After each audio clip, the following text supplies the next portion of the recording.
Welcome back. Welcome back. We made a lot of appearances over the weekend and throughout the week. We want to thank everybody for letting us share in this space and time with you on location throughout the tri-state area, right here in the Bronx, too. I'm your host, Dr. Bob Lee from WBLS, and you're watching Open. It's that live interactive program that brings the Bronx and New York City straight to your TV set. You can stay connected to us through social media at BronxNet TV. Leading things off, our first guest is the CEO founder of the Global Center for Climate Justice. He joins us to speak about his organization's goals and to highlight the 2024 Beyond Creating Our Shared Futures Town Hall.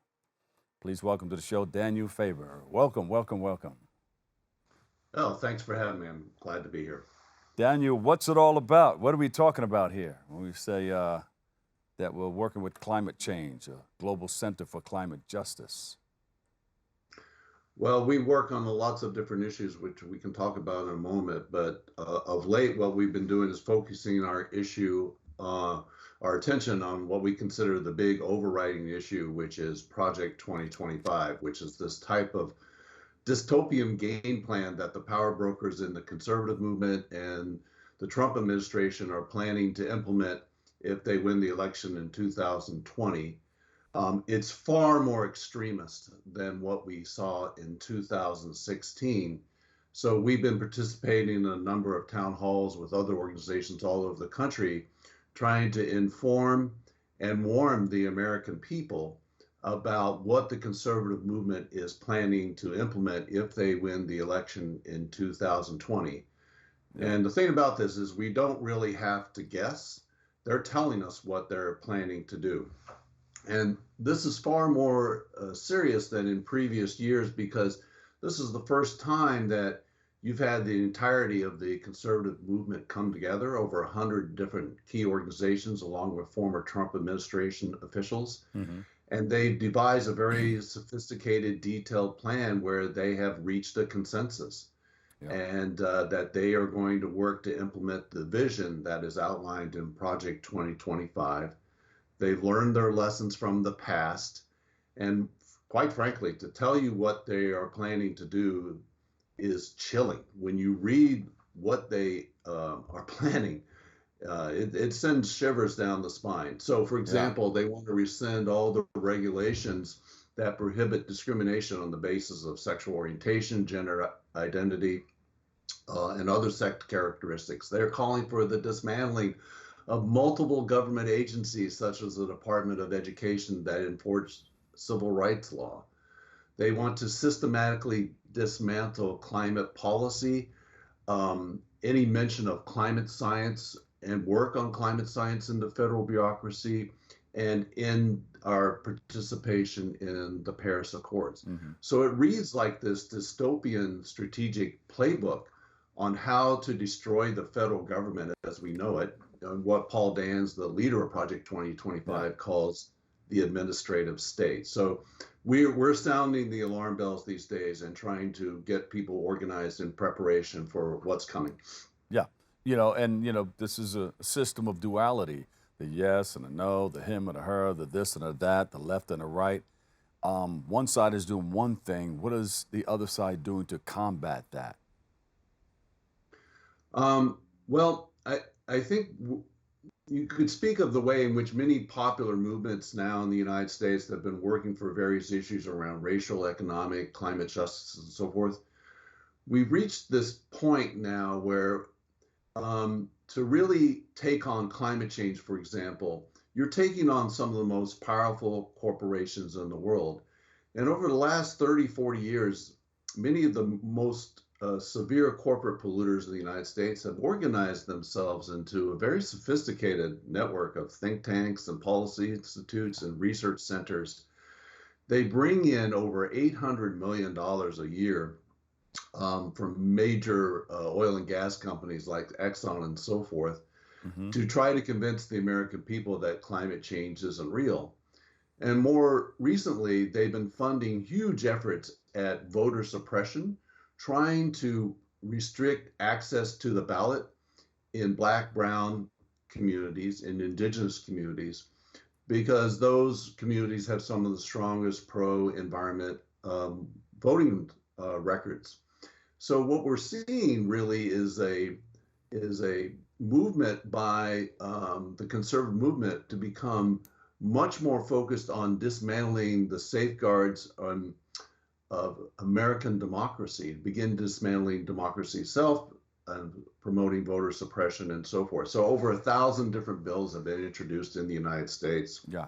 over the past 3 years, designed to curtail the right of people of color and youth to vote because they are some of the strongest pro-environmental voters.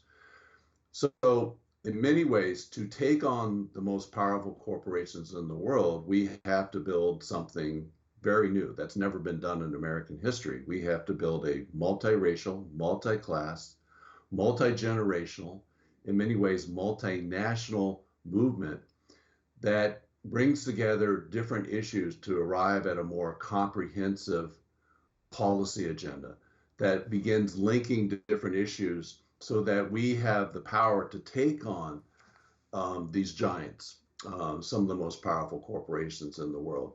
So I Has think that building there is, begun? Has that building begun? And where does it start if it hasn't?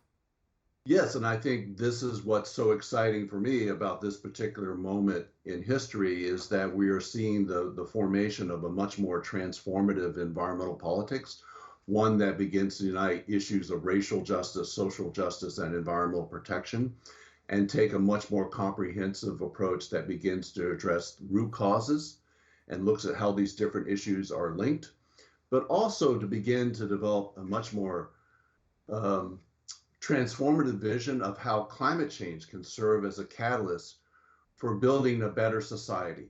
It's very easy for a typical person to retreat in fear and anxiety and despair in the face of the magnitude of the climate emergency we now face. But if movements can come together and begin to cultivate a vision of how we, in the process of tackling climate change and other types of injustices, can build a better society, perhaps the best society the world has ever seen, then people can become inspired to become part of this movement. And I think that's what we're beginning to see, particularly in terms of the formation of Green New Deal movements in cities all over the country. We have a Green New Deal resource hub now at the center. So I think this is an exciting time. We're seeing the invention of a new type of politics in the United Yeah. States. Yeah. And so you have the big Creating Our Shared Futures town halls. What will people learn from that? So part of that is outlining this vision and how we can begin to link our different issues and how we can begin to address root causes. One quick example of what addressing root causes mean. For example, in Europe, with around chemicals policy, the onus is placed upon industry to prove that a chemical is safe before it can be introduced into the marketplace. And in the United States, the burden is placed upon the public to prove that a chemical is dangerous to human health after it's been introduced into the marketplace, which means we're all guinea pigs, which is why 500,000 Americans die of cancer every year. And there's 200,000 plus new cases of breast cancer every year. So we're beginning to try and formulate and articulate what this new vision of much more transformative environmental justice politics would look like. The other part is really outlining the danger that's proposed to this transformative environmental vision by Project 2025. Yeah. And I think that's the key thing. And we really want American people to understand how dangerous the playbook that has been developed by the right is to progressive social movements, including the climate justice movement in the US. Yeah. And what is the vision, Daniel, for America beyond these town halls? Well, I think one important playbook is to begin to not only safeguard American democracy, but actually expand and deepen America's key democratic institutions. And how can we begin to come together, meaning different progressive movements, and develop a more totalistic, a more holistic agenda, which recognizes that you can't solve one issue by displacing the harm onto another issue. So how are different issues linked, like affordable housing and just transportation and environmental protection. And so while the US, we may have banned very dangerous pesticides like DDT in the 1970s because of their implication for breast cancer, if agribusiness adopted very toxic chemicals in place of them, like organophosphates, that resulted in thousands of pesticide poisonings among farm workers, then that didn't really solve the issue. All it did was displace the crisis from one population onto another. Yeah. A more holistic solution is, how do we develop a new system of agriculture which eliminates its dependence on chemical poisons in the first place? Yeah. And so that's the vision. How can we bring together different movements that work for each other's issues that really address the root causes of social and ecological injustices? Yes. And how can the community assist you in your efforts for minimizing usage of fossil fuels and increasing more sustainable alternative resources for an eco-friendly world? Well, this is really a unique time in history because the Biden administration, through the Inflation Reduction Act, Justice 40, the bipartisan infrastructure law, there's over $2.2 trillion that is being dedicated to fomenting this transition in American society away from our dependence upon fuels from hell, coal, oil, and gas, onto fuels from heaven, wind and solar. And so there is all this money coming down the pipe. We put out a primer on how to access these resources for community-based organizations and for city governments and state governments so that they can use this money to begin building this transition. For all of us individuals, I think it's really important for us to join these movements that are working for these changes, to talk to your friends, your family, and talk to your neighbors about these issues. You can go to our center at www.Global Climate Justice Center, or the climatejusticecenter.org, and get these resources. They're all free. You're welcome to share them.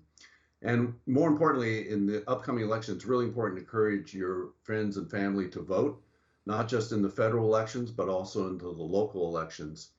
And we really want to encourage people to support their local environmental justice and climate justice organizations that are working to build these vibrant communities at the grassroots level. And they need your support. And so there's very many ways that you can become involved. And you can subscribe to our newsletter at the Global Center for Climate Justice that tell you how to plug in. It's free. Yeah. Hey, Daniel, thank you so much. You created the awareness.